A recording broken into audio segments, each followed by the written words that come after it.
যে গল্পটা আজ পর্যন্ত আমি কাউকে বলিনি। আমার জন্ম হয়েছে সাইকেলের উপরে। কি? আমার দাদা সাইকেল চালিয়ে যখন বাজার থেকে ফিরছিল, তখন হানাদার বাহিনীর গ্রেনেড এসে চাকাটার উপর পড়লো, বুম! প্রথম চাকাটা উড়ে গেল। তোর দাদা মারা গেল? তাহলে কি আমার বাবার জন্ম হলো?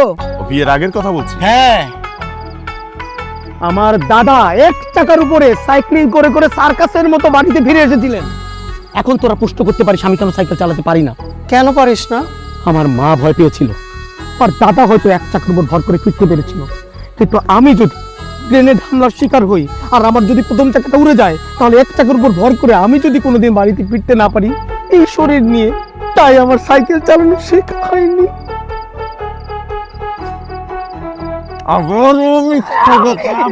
ভেবে পাই না আমি কি করে।